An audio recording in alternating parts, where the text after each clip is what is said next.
Pessoal, boa tarde. A gente ia esperar um pouquinho mais por causa do break, né? Mas vamos começar porque a sala encheu. Poxa, uma honra imensa ver a sala cheia aqui. Ainda mais num tema, né? Levanta a mão para mim, tirando os que eu já sei que já conhece a WP, né? Levanta a mão para mim quem já conhece a WP. Olha, poxa, o pessoal que participou de toda essa construção, né, de conhecimento do AWP há alguns anos aí vai se lembrar que antigamente a gente falava de AWP, era uma novidade tão grande, né, um negócio assim que você tinha que meio que profetizar e falar.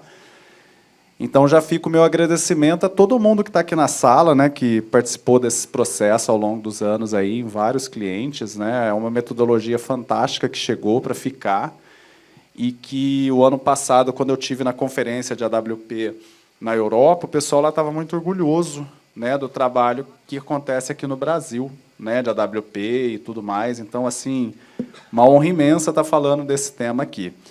Eu estou com o meu colega aqui, né, o Marcos Arano, tá, também da Autodesk. Ele vai mostrar no final uma ferramenta que a gente possui, né, para que alguns clientes nossos têm falado de AWP. Então, deixa eu me apresentar rapidamente aqui, para quem não me conhece. Eu sou especialista técnico na Autodesk. Tá? Tem 5 anos que eu estou na Autodesk aí. O Arano veio enriquecer o time nosso há 2 anos já, né, Arano? Aqui na Autodesk, eu lidero uma equipe virtual de recursos naturais, que é uma equipe focada em estratégias técnicas para a área de óleo e gás, mineração, siderurgia, energia, saneamento, né? Uma honra para mim liderar essa equipe. Está aí depois o LinkedIn, se vocês quiserem se conectar aí comigo, né? Aqui na Autodesk também vocês vão ver que a gente vai sempre falar de sustentabilidade, porque é uma mensagem que a gente tem, vamos dizer assim, muito orgulho de estar sempre levando, de que as nossas ferramentas estão sempre aí ajudando a encontrar, inclusive, esses objetivos de sustentabilidade, né? Construir um projeto melhor, levar água potável para a vida das pessoas, né? Que às vezes não tem acesso. Então, uma mensagem que eu tenho deixado aqui no evento, essa é a 3ª apresentação que eu vou falar disso, é sempre olhar se os objetivos que vocês têm nos seus projetos, se vocês estão endereçando questões de sustentabilidade que hoje são tão importantes, né? E uma honra também representar a Autodesk aí no Conselho Consultivo de AWP aqui na América Latina, tá? Tem mais pessoas também do conselho aqui, né, que eu creio que em breve nós vamos estar nos reunindo novamente aí. E aí eu convido o Arano para se apresentar um pouquinho aí para vocês. Rapidinho, né? QR Code para o LinkedIn. Eu estou hoje de assistente de passador de slide, diferente de ontem. E tenho um mestrado em gestão da construção. Lidero o time aí de América Latina, porque a gente chama de Autodesk Construction Cloud. De quando Cloud. que é essa foto sua aí, Arano? Mas aí faz tempo, né? É para dar a carteirada do mestrado, né? Você deu a carteirada que você foi em Londres ano passado, cada um usa a sua arma, cara. E é isso. Continue.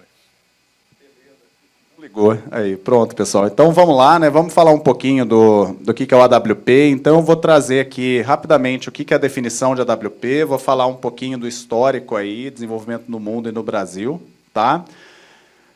Deu um probleminha de fonte aí, mas a ideia é trazer esse casamento perfeito que houve entre BIM e AWP, né, que, vamos dizer assim, enriqueceu as duas metodologias. Eu acho que foi algo que foi benéfico para as duas, né? O pessoal fala que o BIM enriquece o AWP enriquece o BIM.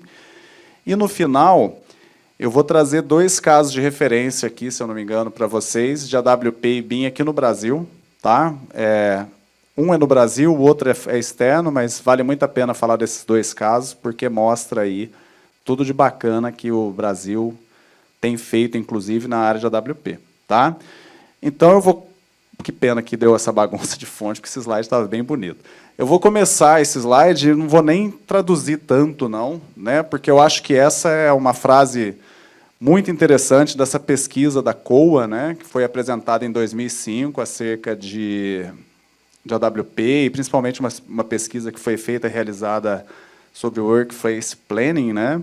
E que é o quê? Fazer com que as coisas certas cheguem nas mãos certas, nas horas certas. Então, trabalhar com a AWP, na verdade, é o quê? É você trabalhar com as restrições do projeto, é você ter um controle melhor ali e tirar qualquer restrição que tenha para que a execução aconteça da melhor forma possível. E isso tem acontecido de uma forma tão legal que a gente começa a ver projetos sendo entregues antes do prazo, a gente começa a ver benefícios no custo E como vocês vão ver no caso de referência nosso aqui, vocês vão ver que isso reduz, inclusive, incidentes de segurança, né, na construção, que é um local onde a gente tem problemas de incidentes de segurança. Então, a gente está falando de metodologia que está fazendo bem demais para a vida das pessoas, está fazendo com que as pessoas que estariam ali naquele ambiente, correndo um certo risco, chegassem um pouco mais, vamos dizer assim, cheguem em casa com maior segurança, né? Então, essa é a ideia do AWP. Ele tem alguns elementos que são muito importantes de vocês conhecerem, né? Eu gosto muito desse slide aqui. Então, o que a gente tem, na verdade? A gente tem as áreas da construção, a CWA, né? Que vai te ajudar a definir o caminho crítico da construção, e, a partir dele, você vai ter nos outros pacotes. Pacote de construção, pacote de engenharia, pacote de instalação, e aí vão surgindo muitos outros. Esse slide está mostrando aqui o Turnover Package, mas vocês vão ver que, dependendo do cliente, dependendo da estrutura que eles começam, vocês vão vendo que vão surgindo mais elementos aqui desses pacotes e vão alguns outros surgindo menos. E isso, às vezes, gera uma dúvida muito grande nos nossos clientes, do tipo, poxa, eu tenho que fazer absolutamente tudo? O que vocês acham? O elemento do AWP ele tem que ser todos utilizados? Qual que é a opinião de vocês aí? É parecido com o BIM, né? Às vezes o pessoal pensa no BIM e pensa no BIM como aquela coisa colossal, né? Cheio de coisa que você tem que fazer, e às vezes você tem que ir dando certos passos, escolher aqueles benefícios que vocês querem, aqueles resultados de projetos, e trabalharem firmemente nele. Então, eu gosto muito desse slide da Shell, que já é, se eu não me engano, esse slide é de 2017, que eles mostram, né? Que eles mostram que, dependendo do tipo de projeto que eles trabalham, eles dimensionam o AWP e seus elementos para que eles possam ter, no final das contas, um melhor gerenciamento das restrições, das interferências que vão surgindo ali no projeto. Então, por exemplo, eles já até atualizaram esse slide já, mas aqui o que eles mostram, por exemplo? Que para aqueles projetos que eles falam que são pequenos, que não são muito complexos, eles vão dividir ele em áreas, essas áreas vão ter os pacotes de construção e vão permitir para eles gerenciar a restrição do projeto. Se vocês olharem, independente do tamanho do projeto, o que eles trazem aqui? Eles vão trazendo o gerenciamento da restrição, né? Então, por exemplo, para um projeto que eles já chamam de projeto grande, multidisciplinar, eles já trazem elementos a mais aqui da AWP. Então, eles trazem as divisões em áreas, as quebras nos pacotes de construção e aqui também os pacotes de instalação. É meio polêmico isso, mas tem gente que fala assim, pô, o básico da AWP é fazer CWA, CWP e WP, né? Muita gente se organizou dessa forma. Mas aqui no caso da Shell, eles trabalharam muito bem até esse elemento. Agora, projetos que eles chamam complexos, que são acima de 20 milhões aqui, eles trabalham já com várias estruturas aqui. Então, eles têm os pacotes de procurement, eles têm os pacotes de instalação, eles têm os pacotes de entrega, eles têm a parte de comissionamento. Então, tudo isso eles vão trazendo para esses projetos. Se vocês olharem os bons casos brasileiros também, vocês vão ver que cada um também vai tendo a sua característica. E a ideia, no final, é fazer o quê? É ter um melhor gerenciamento das restrições, é ter um maior controle da execução. Tá? No final, a gente pode tirar algumas dúvidas aqui. E aí eu gosto muito dessa publicação, que é da CII, né? Que é de 2020, eu até peguei esse fluxo de trabalho e redesenhei ele, porque assim, ele passou a ser muito importante quando eu comecei a levar... Deixa eu sair daqui, senão eu vou atrapalhar a foto, né, gente? Né, o Lauro que gosta de tirar foto, né, Lauro? Vamos sair da frente, né? Olha lá. Né? Essa publicação de 2020, para mim, é um marco. Né? Ela ajudou muito, porque, assim... Aqui na sala a gente tem várias pessoas que têm trabalhado com a AWP ao longo dos anos, na divulgação, na implementação e tudo mais. Né? A gente tinha muito caso de referência, a gente tinha informações instrucionais e tudo mais, mas eu sentia dificuldade de saber exatamente o que era que estava acontecendo, que tipo de informação, e já já eu vou mostrar um slide que deixa isso mais claro.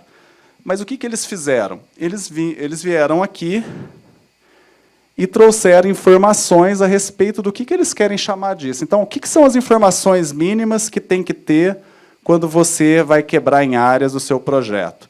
O que, por exemplo, na disciplina de tubulações, no estágio de engenharia detalhada, é necessário ter? O que, por exemplo, lá na construção, é necessário ter nas IWPs? Então, esse documento aqui é um documento muito rico, tá? É muito detalhado, e o legal dele é que ele foi construído, ele foi elaborado, as pessoas testaram, validaram e falaram assim, tem muita informação aqui, ou tem pouca informação ali, e eles ajustaram.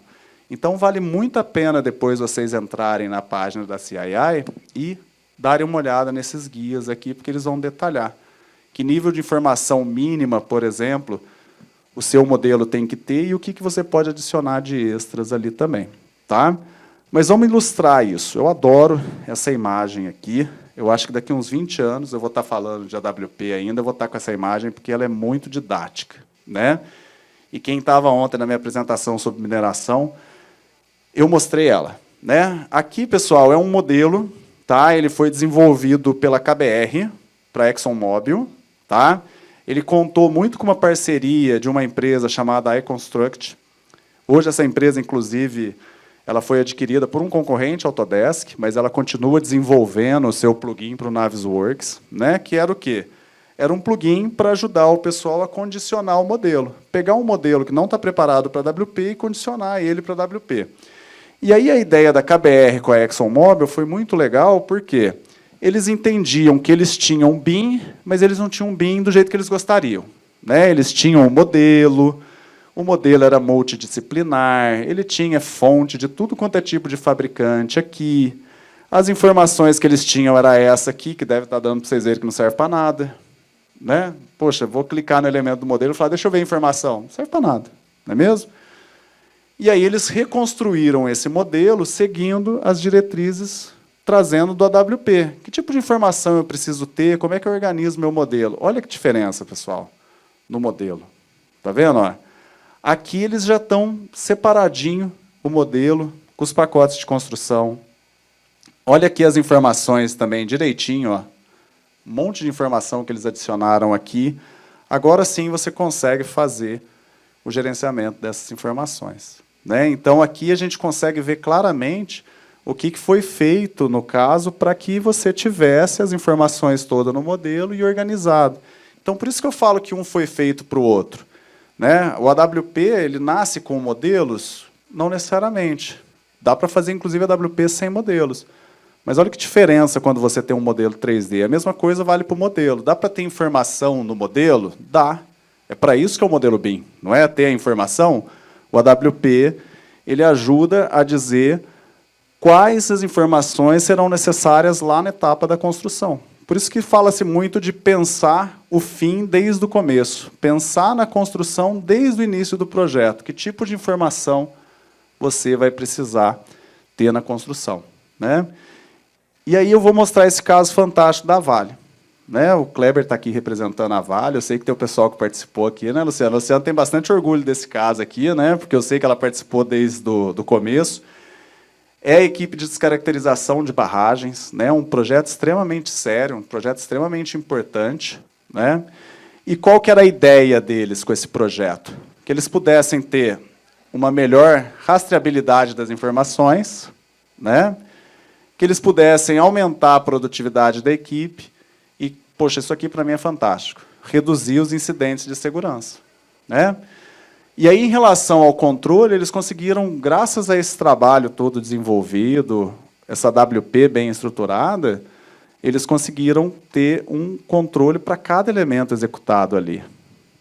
Conseguiu-se ter uma produtividade de 33% na movimentação de terra ali, na parte importantíssima do projeto. E eles conseguiram reduzir os incidentes de segurança em 46%. Né? Poxa, gente, olha que fantástico isso. Né? Você ter um projeto mais seguro, mais produtivo e com maior controle. É exatamente isso que eles querem. Né? A gente conversa, né, Kleber? Há quanto tempo disso? O Kleber sempre fala, o importante é ter o controle da execução, saber o que vai ser executado e tudo mais. Né? E aí, como é que eles fizeram isso? Uma sinergia entre BIM, Lean e AWP. Então, isso é muito importante nos owners, conectar essa sinergia entre as metodologias, integração e tudo mais. A captura de realidade para poder controlar o que está sendo executado via drones. E algo que o Arano vai mostrar daqui a pouquinho, aí, que é levar essa informação ao canteiro. Né? O uso de dispositivos móveis para que você tenha um processo colaborativo em nuvem que garanta esse aumento de produtividade e tudo mais. Né? E aqui, como que isso foi feito? Né? O modelo BIM, esse aqui é até um slide já lá do nosso evento Autodesk Experience, onde essa sessão foi apresentada, e eu aconselho vocês depois acessarem, porque ela está lá totalmente explicada pela própria equipe. Né? Então, a modelagem BIM servindo de base para que você tenha uma estratégia de execução baseada no 4D, né? E esse 4D conforme o AWP, que isso possa ser retroalimentado utilizando captura de realidade, então você consegue ver o avanço dessa execução, e que essa rastreabilidade seja feita tanto no modelo, e aí depois seria legal colocar uma imagem bonita também mostrando todo o modelo, né? Substituindo aquela Die Construct que eu tenho lá, e isso tudo sendo utilizado, dispositivos móveis para melhorar a colaboração. Né? E aqui um caso que eu também gosto muito de compartilhar, e aí vindo agora da indústria de óleo e gás, que é a Saipem. Né? A Saipem tem um processo muito avançado na indústria de óleo e gás, e aqui eles fazendo a mesma coisa. Né? O que vocês estão vendo aqui é uma ferramenta desenvolvida por eles, acessada por navegador, onde você tem o modelo, você tem o controle aqui dos pacotes de construção, você tem aqui a gestão dos documentos, né, todos ali, e aqui a parte de materiais também, podendo visualizar, inclusive, o Gantt e a simulação 4D num local só. Né? Uma ferramenta poderosíssima que foi desenvolvida para eles, para integrar as pessoas, né? Fazer com que todo mundo esteja aí por dentro de tudo que está acontecendo no projeto, podendo gerenciar essa execução da melhor forma possível. Né? O legal disso aqui, eu não sei se eu coloquei esse slide, não coloquei esse slide, mas eles já estão evoluindo isso e hoje eles já aplicam essa ferramenta na infraestrutura. Né? Algo que nasce e é muito utilizado no óleo e gás, aqui no Brasil muito forte na mineração e agora começando a ser introduzido, inclusive, na infraestrutura também. Né? Os projetos de ferrovias que eles também estão envolvidos. E aí eles falam exatamente isso. Nós somos muito fortes em óleo e gás. Nos convidaram para a infraestrutura, por que não? Se a gente tem uma ferramenta de gestão que nos ajuda a fazer tudo isso. Né? E aí aqui, só para trazer uma sugestão de processo de implementação que a CII fornece. Tá? Qual que é a ideia? É você preparar a sua implementação, definindo quais os objetivos que você quer com a AWP, quais elementos você vai implementar e quais vão ser os métodos mais apropriados, fazer a coleta de dados, revisar a literatura, entender o que está disponível, tem muita informação, tem muito curso aí que está hoje disponível. Né? Analisar esses dados, identificar quais serão as soluções que vocês vão utilizar, quais serão as barreiras que vocês têm para a implementação, e também as integrações necessárias. Tá? E aí, pessoal, começar esse processo de implementação com base nesse trabalho todo que foi feito aqui de identificação de barreiras. Tá? Essa publicação que tem isso aqui detalhado está nesse... Ora, travei aqui, ó. Está nesse link, tá? Depois vocês podem acessar. E tem, inclusive, nessa publicação, uma fala de um expert chamado Dario, que vale muito a pena vocês verem. Que ele mostra que, a partir desse momento onde eles revisaram a literatura, foram atrás das informações, eles se sentiram muito mais seguros para poder implementar. Tá bom? Arano, vou te convidar para falar a sua parte, e aí, no final, a gente volta para as perguntas. Obrigado, Colucci. Bom, vocês ouviram bastante sobre metodologia, sobre fluxos de trabalho, certo?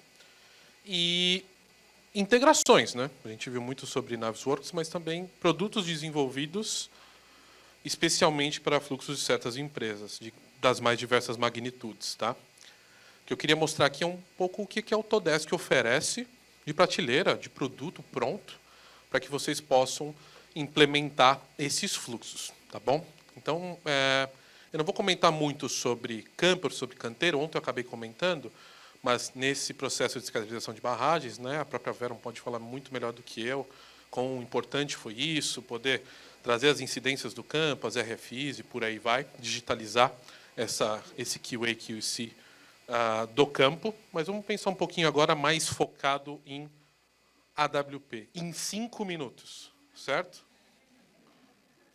A Autodesk investiu numa plataforma chamada Assemble em 2018, acho. Por aí, isso Então, o mesmo. boneco acho que é de 2018. E ela fica quietinha, né? O pessoal às vezes não lembra dela. Pois é. E aí ela é integrada hoje, o que a gente chama de Autodesk Construction Cloud, que a gente fala do Autodesk Build, de tantos outros módulos.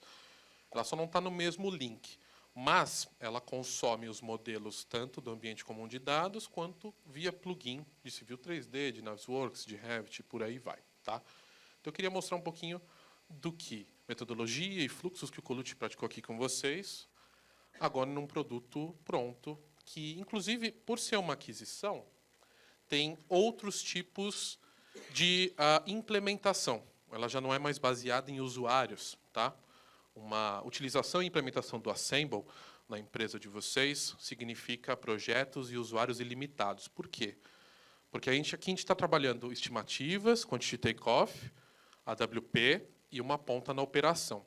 Então, quando a gente está falando, por exemplo, de estimativas, composição de orçamento, a Autodesk não faz isso. Mais ou menos.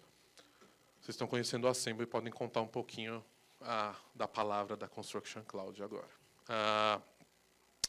Eu tenho pessoas que não vão saber nem um pouco de AWP ou de BIM, principalmente, mas que vão poder acessar uma plataforma como essa, extrair as suas estimativas em uma planilha Excel e, inclusive, retornar informações para o modelo. Então, como que isso funciona? A gente falou aqui de AWP, de CWA, de pacotes. Então, pacotes tem tudo a ver com estimativas, com frentes de trabalho. Aqui, a gente estava falando de informação BIM. Eu vou acessar essas informações, só que o mais importante, eu vou adicionar novas informações que não estavam previstas no modelo. Por exemplo, o CWA. Eu não tenho isso antes, a nível de desenho. Eu fui conhecer isso depois. Então, eu crio o que a gente chama de Assemble Properties, aqui na direita, que são informações que entram a nível de família, ou seja, se eu trouxer esse modelo de volta para um Navisworks, alguém vai ter acesso a essas informações de volta. Então, uma via de mão dupla. Comentei as pessoas de estimativas de orçamento. Eu posso, por exemplo, fazer aqui uma partida, aqui uma frente de trabalho, uma extração de quantidades, trago isso para um Excel, e se eu modificar instâncias desse Excel e reimportar, essas informações são agregadas a nível de família BIM de volta para o modelo. Isso também funciona se vocês tiverem, e obviamente tem, padrões de quantidade, de orçamento. Com um plugin, vocês dizem o que exatamente na célula A5 vai ser preenchido baseado em instâncias de modelo. Então, esse é o início de estimativas e Quantity Takeoff. Segundo ponto, o Luiz estava comentando lá sobre as integrações e ferramentas que utilizam o BIM 4D. Com o Assemble, nativamente, a gente conecta, falei sobre Excel, né? Parece bobo, né? Conecta com Excel, mas muito poderoso. Vou comentar um pouco de um caso de sucesso brasileiro no final. E aqui a gente conecta com Primavera. Tá? Então, esse BIM 4D com o Gantt, com as informações, vão e integram novamente como atributo, como metadado, o I do BIM, do modelo federado. Importante também, né, a gente faz a federação no Assemble, não o Clash. Tá? Então, eu conecto, sobreponho, então eu consigo extrair quantidades de modelos sobrepostos, mas não os compatibilizo, só os federo. Tá bem? E, por fim, obviamente, pensando como alguém do meio, ou como o próprio dono, o owner aqui que o Colucci comentou, como visualizar isso de maneira mais inteligente. A conexão é direta, assim como a Construction Cloud também tem, o Assemble também tem essa geração de Power BI diretamente nativo. Tá bom? Então, são 3 integrações bem poderosas que nos ajudam bastante. Ou seja, estou imputando as informações a nível de metadado, trago WBS, trago LBS, trago qualquer tipo de hierarquia e agrupamento para poder construir os meus pacotes. Então, todos os pacotes que o Colucci mostrou para a gente sobre metodologia, a gente constrói e modifica aquela hierarquia, que ao final pode sair como uma planilha Excel, ou seja, qualquer outro tipo de gestão. Isso, óbvio, a gente extrai um databook muito poderoso para a operação, mas até para a própria execução, ou seja, eu consigo exportar um Excel daqui, com um databook de pontos a serem executados e instalados em obra, e trago aquilo para o Autodesk Build. Com o tempo esgotado, saquem os celulares rapidamente, senão eles vão expulsar a gente, porque tem 3 palestras depois dessa. Caso legal da Promon, que economizaram 50% ou 60%, eu preciso lembrar desse número, É por aí. em extração de elementos modelados e não modelados para as quantidades. E também, como alguém que trazia informação para um dono de empreendimento, eles agregavam essas informações da AWP, de IWP, de CWA, e esse dono, que tampouco tinha o Assemble, tinha essas informações porque abria isso de volta no Revit, abria isso de novo no Navisworks. Então, essa informação não era perdida. Tá bom? Então, é um caso bem interessante que a gente já tem nacional quanto a isso, e acho que ajuda bastante. Colucci. Nós não vamos ter tempo para pergunta e resposta, porque acabou o nosso tempo aqui, pessoal, mas nós vamos estar ali fora, tá? A gente pode conversar, tirar qualquer dúvida aí. 2 convites que eu faço. No portal de webinars da Autodesk tem vários webinars com clientes nossos, então Vale, CNC, Blossom, falando de como é que foi a jornada deles em relação ao WP, e também seguir a comunidade de práticas, tá, pessoal? Tanto no LinkedIn quanto na página vai ter bastante conteúdo que vocês vão encontrar lá, tá? E nosso muito obrigado, né, Arana? Sala cheia sobre um tema aí, né? Obrigado mesmo, pessoal. A gente vai se falando.